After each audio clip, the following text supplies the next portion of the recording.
दोस्तों, रोचक कहानियों के लिए हमारे चैनल को सब्सक्राइब करें और बेल आइकन को दबाएं। महर्षि वेदव्यास के जन्म की कथा। प्राचीन काल में सुधन्वा नामक एक राजा थे। वे एक दिन आखेट के लिए वन गए। उनके जाने के बाद ही उनकी पत्नी रजस्वला हो गई। उसने इस समाचार को अपनी शिकारी पक्षी के माध्यम से राजा के पास भिजवाया। समाचार पाकर महाराज सुधन्वा ने एक दोने में अपना वीर्य निकालकर पक्षी को दे दिया। पक्षी उस समय दोने को राजा की पत्नी के पास पहुंचाने आकाश में उड़ चला। मार्ग में उस शिकारी पक्षी को एक दूसरे शिकारी पक्षी मिल गया। दोनों पक्षियों में युद्ध होने लगा। युद्ध के दौरान वह दोना पक्षी के पंजे से छूटकर यमुना नदी में जा गिरा। यमुना में ब्रह्मा के शाप से मछली बनी एक अप्सरा रहती थी। मछली रूपी अप्सरा दोनों में बहते हुए वीर को निगल गई तथा उसके प्रभाव से वह गर्भवती हो गई। गर्भ होने पर एक निषाद ने उस मछली को अपने जाल में फंसा लिया।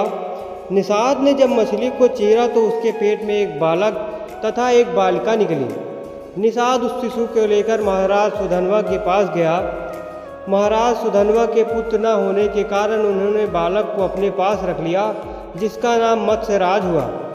बालिका निषाद के पास ही रह गई और उसका नाम मत्स्य गंधा रख दिया गया, क्योंकि उसके अंगों से मछली की गंध निकलती थी। उस कन्या को सत्यवती के नाम से भी जाना जाता है। बड़ी होने पर वह नाव खेने का कार्य करने लगी। एक बार पराशर मुनि को उसकी नाव पर बैठकर यमुना पार करना पड़ा। पराशर मुनि सत्यवती रूप के सौंदर्य पर आसक्त हो गए और बोले, देवी, मैं तुम्हारे साथ सहवास करना चाहता हूँ। सत्यवती ने कहा, मुनिवर, आप ब्रह्मज्ञानी हैं और मैं निषाद कन्या, हमारा सहवास संभव नहीं है। तब पराशर मुनि ने बोला, बालिके, तुम चिंता मत करो, प्रसूति होने पर भी तुम्हारी कुंवारी ही कुंवारी रहेगी। इतना कहकर उन्होंने अपने योग बल से चारों ओर घने कोहरे का जाल रच दिया और सत्यवती के साथ भोग किया। तत्पश्चात आशीर्वाद देते हुए मुनि ने कहा, तुम्हारे शरीर से जो मछली की गंध निकलती है वह सुगंध रूप में परिवर्तित हो जाएगी। समय आने पर सत्यवती गर्भ से वेदांतों में पारंगत एक पुत्र हुआ।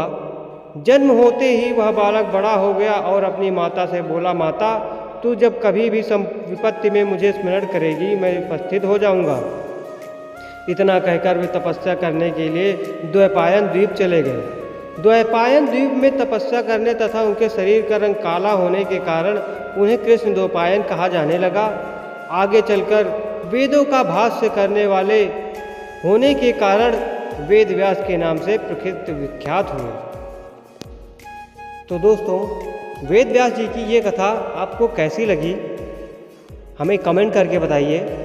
वीडियो अच्छी लगी हो तो वीडियो को लाइक कीजिए, शेयर कीजिए और हमारे चैनल स्पाइसी स्टोरीज को सब्सक्राइब करके बेल आइकन को दबाना ना भूलें। धन्यवाद।